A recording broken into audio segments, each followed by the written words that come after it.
Hello and welcome to News Hour on UNT TV. Today is Friday, 4th of September 2023 and it's equivalent to 16th of Safar 1445 after Hijrah. The headlines: Nothing stopped Niger from replicating Abdul Salam's 9-month transition, says Tinubu. Opposition presidential candidates beg Tinubu for appointments. Local government chairman suspended days after accusing Ogun governor of diversion of council funds and underforeign, saying Singaporeans vote for ceremonial presidents after a rare political scandal.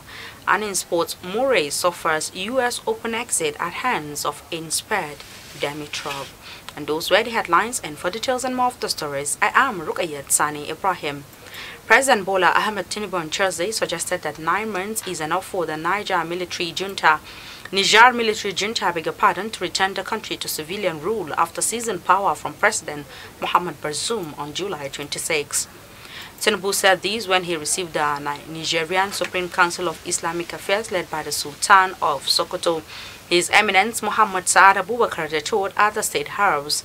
According to the Nigerian leader, who is the chairman of the Economic Community of West African States, ECOWAS, if Nigeria could successfully return to democracy in 1999 through a 9-month program by General Abdul Salam Abubakar, there was no reason such could not be replicated by HAJARKU leaders. According to a statement by his spokesperson Ajuri Ngalale, the ECOWAS chief said sanctions imposed on Niger Republic won't be lifted without positive adjustments by the military junta.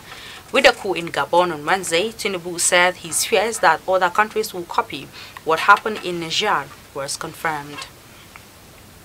A former Vice President Atiku Abubakar has called on African leaders to focus on the causative factors of the recent spike in coup across the continent and not the symptoms. Atiku stated this in a post via the social media platform X, formerly known as Twitter, yesterday while reacting to the recent coup in Gabon, the 8th in Africa since 2020. Atiku, the presidential candidate of the leading opposition People's Democratic Party (PDP) in the February 25 poll, said the coup in the Central African country is condemnable, adding that everything should be done to sustain democracy on the continent. The former vice president reiterated that the ECOWAS and African Union authorities should open a window of diplomatic engagements that will pave the way for the soldiers to return to the barracks.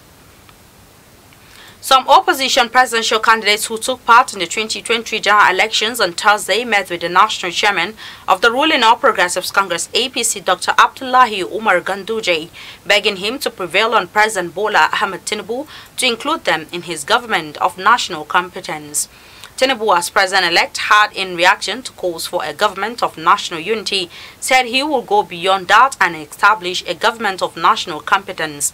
Some of the presidential candidates who met with Ganduje at the National Secretariat of the party included those of All Progressives Grand Alliance, APGA, Action Democratic Party, ADP, National Rescue Movement, NRM, Action People's Party, APP, among others. During the visit, the presidential candidate of the National Rescue Movement, NRM, Ambassador Felix Osakwe, spoke on behalf of the Forum of Concerned Presidential Candidates. He said they are for the peace and development of Nigeria, hence their refusal to challenge Tinubu's mandate at the Presidential Election Petition Tribunal, PEPT. Responding, Ganduje said he will convey their request to the President. The Legislative Council of Ijebu East Local Government of Ogun State have suspended the chairman of the council, Wale Adedayo, days after he accused Governor Dapo Abiodun of mismanaging local council funds in the state. The development is an apparent punishment for Mr. Adedayo for standing up against Governor Abiodun over the alleged illegal diversion of local council funds in his state. In a series of posts on his Facebook page on Thursday morning, Mr. Adedayo had said his councillors were being coerced to sack him. A few hours later, a resolution emerged in which the councillors announced the suspension of Mr. Adedayo for financial maladministration.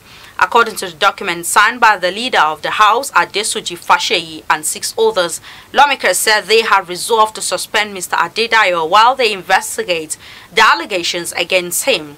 The council has 11 members. The lawmakers also directed Mr. Adedayo to appear before them at their next sitting on 14th of September in Ogbere, the council's headquarters.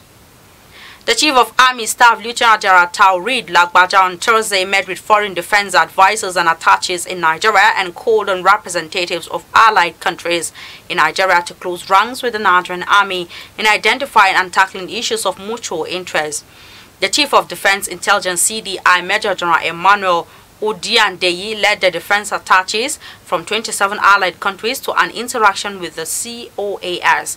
Lagbaja, while commending the attaches for their observation on issues of concern, pledged to take necessary measures to address some of the issues raised during their discussion. He also assured the neighboring countries of the Nigerian Army's commitment to continue to work on a mechanism that will ensure that the free movement of criminals across the borders are curtailed.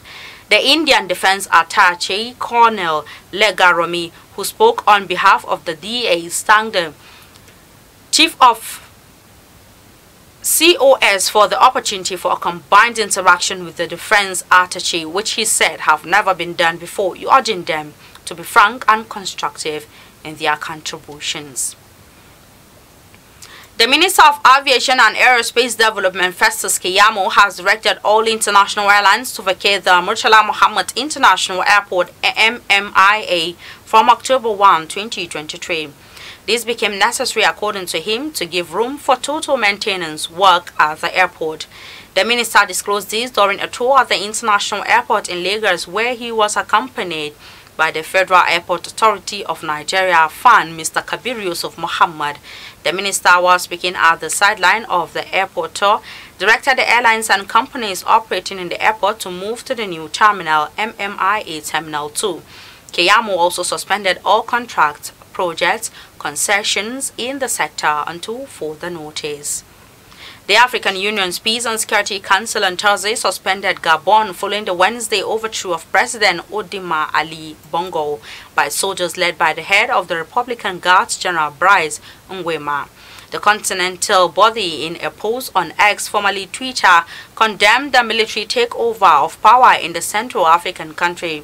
This came as Rwanda and Cameroon hurriedly retired 1,029 senior officers in a surprise move against their respective militaries. According to a Rwandan national newspaper, News Times, the government approved the retirement of 12 generals and many officers.